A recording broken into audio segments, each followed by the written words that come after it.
अस्सलाम वालेकुम, welcome back. कल ईमान ने जो तमाशा किया इंस्टाग्राम स्टोरी लगाकर, इसके ऊपर लोगों ने बड़ी ईमान की मुखालफत की और बुरा भला कहा कि हर चीज़ सोशल मीडिया पर लगाने की नहीं होती, आपने तो ड्रामा बना लिया है। जिस तरह ईमान ने कल रजब को टारगेट करते हुए कहा कि इस तरह के लोग अपने कंटेंट के लिए बच्चों का यूज़ करते हैं। तो नाजरीन, कल जो भी ईमान ने इंस्टाग्राम पर स्टोरी लगाई थी तो लोगों ने इसके ऊपर जो ना ईमान की मुखालफत की और बुरा भला कहा कि ये लड़की अब ड्रामा कर रही है, ये हद से ज़्यादा हो रहा है। ये लड़की अपना घर बचाने के बजाय सोशल मीडिया पर लोगों से संपत्ति इकट्ठी कर रही है।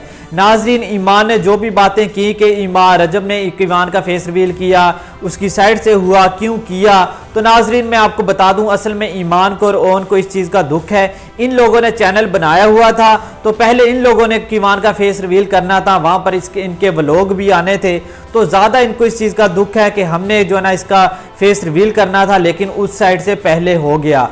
तो नाजरीन, इस चीज़ का असल में ईमान को दुख है। नाजरीन, कुछ दिन आप रुक जाएं, ये जो ईमान ने फेस रिवील लगाया हुआ है ना, कुछ दिन रुक जाएं, इनके चैनल पर इनके व्लॉग्स भी आएंगे और ईमान का फेस भी रिवील होगा।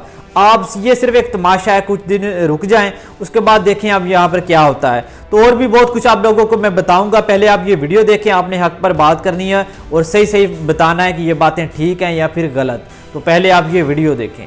रजब की साइड से ईमान का फेस रिवील किया गया है और इससे रिलेटेड ईमान ने इंस्टाग्राम पर एक स्टोरी लगाई है और ईमान की स्टोरी के बाद रजब ने भी एक स्टोरी लगाई। सो इस सारे सिनेरियो में मुझे एक बात की समझ नहीं आ रही कि जब आपकी कमिटमेंट रजब के साथ है और अभी वो आपका हस्बैंड है, आपके बच्चे का बाप, तो वो हमेशा ही रहेगा, ठीक है, then why are you posting a story? उस स्टोरी को लगाने का क्या पर्पज है? आपकी कमिटमेंट रजब के साथ है और आप उसको पर्सनली इनबॉक्स कर सकती है कि भाई आपके साथ मेरी ये कमिटमेंट थी, उसके बावजूद भी ये वीडियो लीक क्यों की गई? और इस बात में मुझे रजब बिल्कुल ठीक लग रहा है क्योंकि हर चीज की स्टोरी पोस्ट करना इज़न्ट कंपल्सरी, ठीक है। आई डू एग्री कि रजब की साइड से ज्यादती ज्यादा है, उसने आपके साथ ज्यादती की है, लेकिन हर दफा एक ही बंदा ज्यादती नहीं कर सकता, इस चीज को भी आप समझें। और एक बात हमेशा याद रखें कि औरत नाम ही कंप्रोमाइज का है और वैसे भी ये मियाँ बीवी के रिश्ते में अपनी शादी के स्टार्टिंग के ईयर्स में जब औरत कंप्रोमाइज कर जाती है ना, फिर आने वाले ईयर्स में उसके लिए सिर्फ और सिर्फ खुशहाली ही होती है। और फिर एक टाइम ऐसा आता है कि नेचुरली अल्लाह ताला शोहर के दिल में औरत के लिए, अपनी बीवी के लिए मोहब्बत डाल देता है, उसको उसकी कुर्बानियां खुद ब खुद दिखाना शुरू कर देता है। लेकिन अगर आप इस चीज के मुकाबले में अपने शोहर के साथ फुल अना और अकड़ से चलेंगी, अगर आपने थोड़ा कंप्रोमाइज कर लिया, अभी आपकी शादी को टाइम ही कितना हुआ है। इवन दैट जिन लोगों ने लव मैरिज भी की होती है ना, उनके लिए भी ये 1 साल का अरसा कुछ भी नहीं होता, एक दूसरे को मजीद जानने समझने में, एक दूसरे की हैबिट्स को डेवलप करने में और सब कुछ करने में। तो अगर आप अपने शोहर को अना और अकड़ दिखाएंगी तो ये बात याद रखें कि अल्लाह ताला ने मर्द में फिर अना का अंसर औरत से ज्यादा रखा हुआ है। इसलिए हमेशा घर औरत ही बसाती है, औरत ही घर बनाती है और औरत को ही झुकना पड़ता है। मैं ये नहीं कहती कि बिला वजह आप झुकते ही जाएं, लेकिन मियाँ बीवी का रिश्ता एक ऐसा रिश्ता है कि अगर औरत इसमें झुक जाती है ना तो वो सारी जिंदगी मलका रानी बनकर राज करती है, ये बात याद रखें। और औरत का टाइम आता है, अगर आप ये कहें कि आपको शुरू के साल में ही सब कुछ मिल जाए, ऐसा पॉसिबल नहीं है। इवन दैट लव मैरिज में भी ये किस्मत वालों के साथ होता है। इसलिए अब आवाम की बजाय अपने हस्बैंड के दिल में जगह बनाने की कोशिश करें, उसका दिल जीतने की कोशिश करें, फिर देखना आपकी जिंदगी कितनी हसीन हो जाएगी। इस लड़की ने बिल्कुल ठीक बातें की हैं। इतना वक्त गुजरा ही नहीं था ईमान का रजब के साथ, इसने पहले ही इतने मसले मसाइल बना लिए हैं,